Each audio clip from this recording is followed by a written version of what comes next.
Friends, ये off shoulder top हमने last Friday को इसका ट्यूटोरियल डाल दिया है हमारे चैनल पर। नहीं देखा है तो प्लीज़ जाके देख लीजिएगा। और आज हम सीखेंगे ये वाला स्कर्ट। तो चलिए शुरू करते हैं इसका ट्यूटोरियल। सो फ्रेंड्स, ये स्कर्ट है जो आज हम सीखने वाले हैं। आपने इंट्रो में देखा ही होगा, बच्ची ने पहना था। बहुत छोटा सा है लेकिन उसके ऊपर बहुत अच्छे से फिट आ चुका है। ये देखिए, पीछे से जिप लगी है। और ये स्कर्ट बनाने के लिए हमें सिर्फ और सिर्फ सिंगल क्रोशेट और हाफ डबल क्रोशेट, और यहाँ पर हमने जो नीचे बॉर्डर दी है उसमें हमने डबल क्रोशेट का इस्तेमाल किया है। आई होप कि आपको ये पसंद आ रहा है। इसका वीडियो भी ज़रूर पसंद आएगा। टॉप का वीडियो हमने लास्ट फ्राइडे को डाल दिया है। होप कि आपने देखा होगा और लाइक भी ज़रूर किया होगा। ये वाले वीडियो को भी लाइक कर दीजिएगा।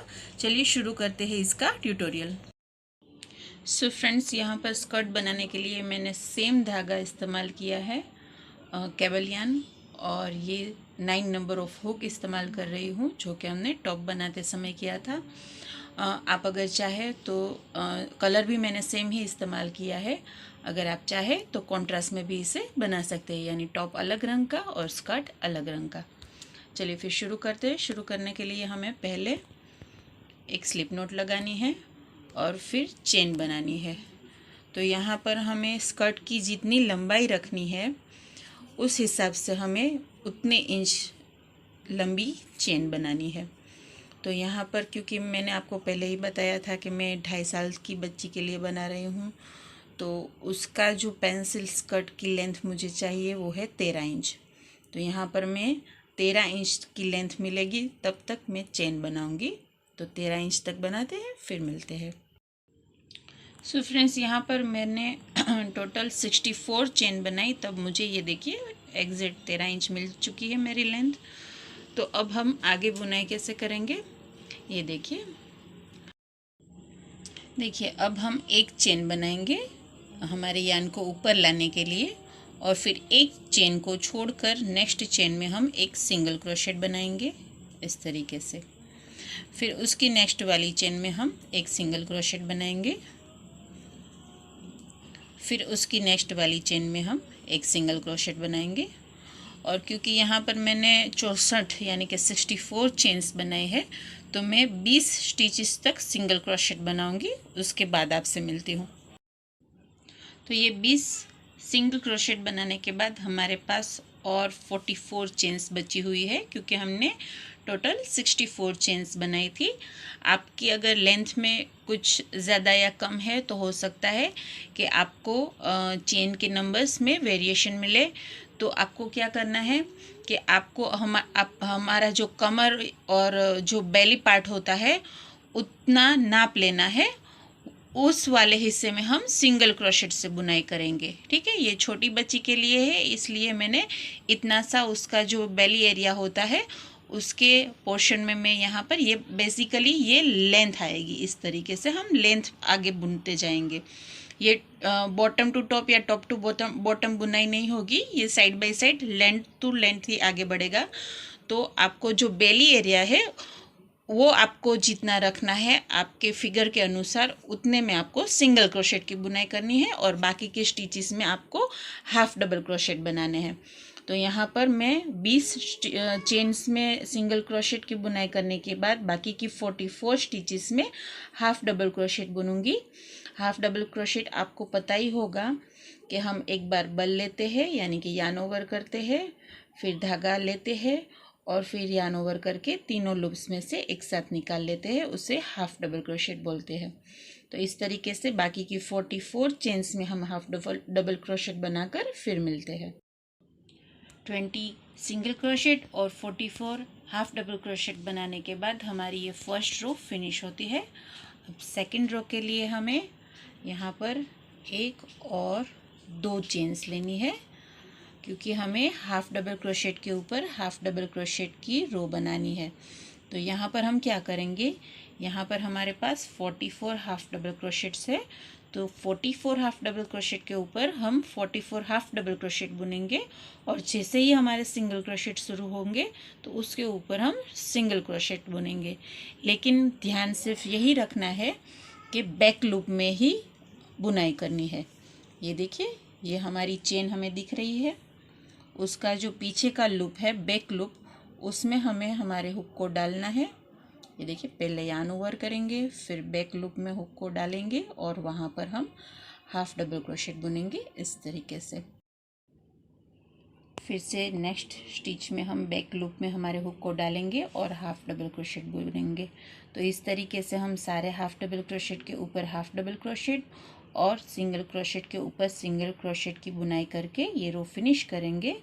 तो बेसिकली हमें ये जो पेंसिल स्कर्ट है उसमें कमर का नाप चाहिए परफेक्ट, और लेंथ कितनी रखनी है ये 2 नाप चाहिए। फिर आप 2 साल की बच्ची से लेकर 20 साल तक की बच्ची के लिए बना सकोगे। सिर्फ उसका कमर और उसकी स्कर्ट की जो लेंथ रखनी है आपको, वो आपको चाहिए। फिर बुनाई यही है, यही सेम पैटर्न है, सिर्फ आपको बेली एरिया में सिंगल क्रोशेट बनाने हैं और नीचे के हिप एरिया से लेकर के नी एरिया तक हमें हाफ डबल क्रोशेट बनाने हैं। तो ये बहुत ही आसान है और हर कोई हर एक साइज़ में बना सकेगा, सिर्फ और सिर्फ नंबर और इंचेस का ही डिफरेंस होगा। तो चलिए फिर ये रो फिनिश करती हूँ। 44 हाफ डबल क्रोशेट के बाद 20 सिंगल क्रोशेट बुनने के बाद नेक्स्ट रो में मिलते हैं। सेकेंड रो भी फिनिश हो चुकी है। अब थर्ड रो के लिए, क्योंकि यहाँ पर हमें पहले सिंगल क्रोशेट बुनने होंगे, तो हम सिर्फ एक चेन लेंगे।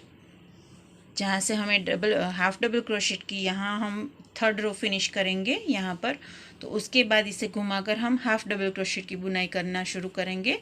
तो वहाँ पर हम 2 चेन लेंगे, जहाँ पर सिंगल क्रोशेट पर एंड करेंगे वहाँ पर हम एक चेन लेंगे।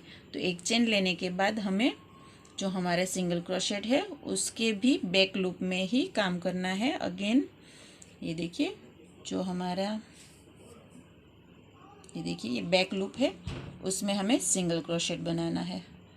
तो 20 सिंगल क्रोशेट के ऊपर हम बैक लूप में सिंगल क्रोशेट 20 बनाएंगे और उसके बाद हमारे हाफ डबल क्रोशेट शुरू होंगे, तो उसके ऊपर हम हाफ डबल क्रोशेट की बुनाई करेंगे।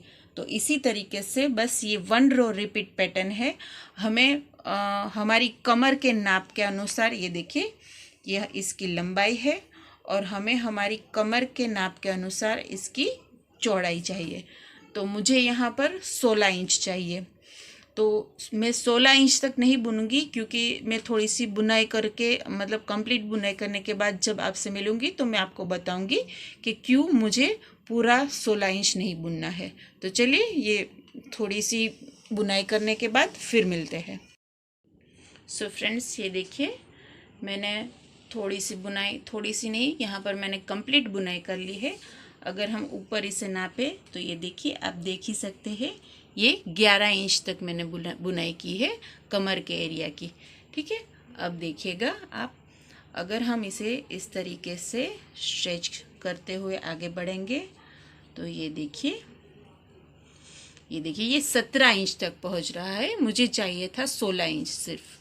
ठीक है, ये तो 17 इंच तक स्ट्रेच होता है, इसलिए ये बहुत ही सुपर स्ट्रेचेबल है। तो आपको उस हिसाब से ही, क्योंकि अगर ये कमर का एरिया ज़्यादा ढीला होगा तो फिर ये सरक जाएगा, फिर आपको इसके ऊपर बेल्ट बांधना होगा। तो आप ये फिटिंग का ख्याल रखिए। अभी ये देखिए, ये बहुत छोटी बच्ची के लिए है, उसका कमर और हिप का पोर्शन ऑलमोस्ट सेम ही है। लेकिन अगर आप किसी हेल्दी बड़ी लड़की के लिए बना रहे हैं और उसकी कमर छोटी है, लेकिन कई बार क्या होता है 16-17 साल की बच्चियों में ऐसा पाया जाता है कि हिप का एरिया थोड़ा ज़्यादा रहता है, तो उस वक्त आप क्या करें कि उसके हिप का मेजरमेंट भी रख ले अपने पास, और आपकी बुनाई पूरी होने के बाद आप इसे स्ट्रेच करके कमर से मैच करने के साथ साथ यहाँ पर ये एरिया स्ट्रेच करें जो हाफ डबल क्रोशेट बनाया था, और उसे हिप के मेजरमेंट के साथ मैच कर ले। अगर नहीं होता, मतलब कम होता है हिप का एरिया, तो आप थोड़ी सी ज़्यादा रो बुन ले। कमर में बेल्ट के साथ हम इसे पहन सकते हैं, लेकिन अगर हिप एरिया में बहुत ही ज़्यादा ये टाइट रहेगा तो फिर बहुत ही टाइट फील होगा, कंफर्टेबल नहीं रहेगा पहनने में। तो ये बड़ी लड़कियों के लिए या फिर जो थोड़ी सी हेल्दी है उनके लिए।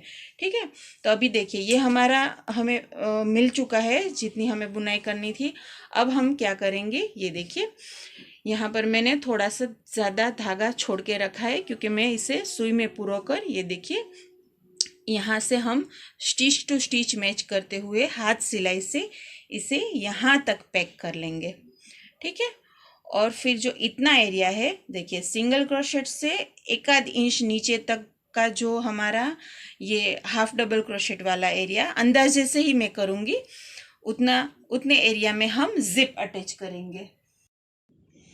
ये देखिए इस तरीके से हम इतने एरिया में अंदाजे से हम जिप अटैच करेंगे। ये सारा वर्क हम मशीन में भी कर सकते हैं, यहाँ पर मैं सुई धागे की हेल्प से करूँगी। तो ये स्टिच टू स्टिच मैच करते हुए इसे यहाँ से पैक करूँगी और फिर जिप लगाने के बाद आपसे मिलती हूँ, इसका फाइनल लुक दिखाती हूँ। ये देखिए फ्रेंड्स, यहाँ पर मैंने सुई धागे की हेल्प से यहाँ तक कवर कर लिया, मतलब कि जॉइंट कर लिया। और यहाँ से इतने पोर्शन में ये देखिए ये जिप लगा ली है मैंने। तो आप ये जिप की हेल्प से इसे इस तरीके से पैक कर सकते हैं।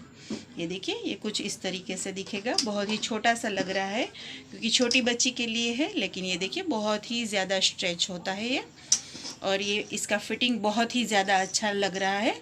आपने इंट्रो में देखा होगा और अभी शायद मैं एंड में भी इसका थोड़ा सा क्लिप डालूँगी इसे पहनाकर। अब देखिए, अगर नीचे आपको कुछ नहीं करना तो आप ऐसे भी छोड़ सकते हैं, लेकिन यहाँ पर मैं एजिंग देने वाली हूँ। तो एजिंग देने के लिए हम कहीं पर भी धागा पहले अटैच कर लेंगे। सो फ्रेंड्स, यहाँ पर मैंने गांठ लगाकर धागे को जॉइंट कर लिया है। अब सेम जगह पर हम इस तरीके से धागा खींचेंगे और स्लिप स्टिच लगाकर इसे इस तरीके से ऊपर कर लेंगे। अब हम ये जो साइड स्टिच जहाँ पर हमने धागा अटैच किया है उसकी नेक्स्ट वाली जो साइड स्टिच है, यहाँ पर हम एक डबल क्रोशेट बना लेंगे इस तरीके से। फिर अगेन उसी वाली साइड स्टिच में हम एक और डबल क्रोशेट बनाएंगे। अब एक और बनाएंगे, ये हो गए 3। फिर से एक बना लेंगे, 4, अगेन 5, 6 और ये हमारे हो गए 7। तो एक ही साइड स्टिच में हमने, ये देखिए एक ही साइड स्टिच में हमने 7 डबल क्रोशेट बना लिए हैं। अब जो नेक्स्ट साइड स्टिच है वहाँ पर हम इस तरीके से धागे को डालकर स्लिप स्टिच की हेल्प से इसे जॉइंट कर लेंगे। अब अगेन हम ये जॉइंट की हुई साइड स्टिच को छोड़ देंगे और उसकी जो नेक्स्ट वाली यानी कि ये वाली साइड स्टिच है वहाँ पर हम 7 डबल क्रोशेट बना लेंगे। 1, 2, तो 7 डबल क्रोशेट बनाने के बाद नेक्स्ट रो की जो हमारी साइड स्टिच है वहाँ पर हम इस तरीके से स्लिप स्टिच से जॉइंट कर देंगे और अगेन हम यार्न ओवर करेंगे और नेक्स्ट वाली साइड स्टिच में फिर से 7 डबल क्रोशेट बनाएंगे। तो इसी प्रोसीजर को रिपीट करते हुए हमें पूरी ये एजिंग की रो फिनिश करनी है और फिनिश करने के बाद मैं आपको इसका फाइनल लुक शायद अपनी बच्ची को पहना कर ही दिखाऊंगी। ठीक है, तो थोड़ी देर बाद मिलते हैं। सो फ्रेंड्स, ये देखिए छोटा सा दिखने वाला स्कर्ट भी इसे बहुत ही अच्छे से फिट आ चुका है। ये सुपर स्ट्रेचेबल है, ज़रूर बनाइएगा। चलिए फिर मिलते हैं नेक्स्ट वीडियो में, तब तक के लिए बाय बाय।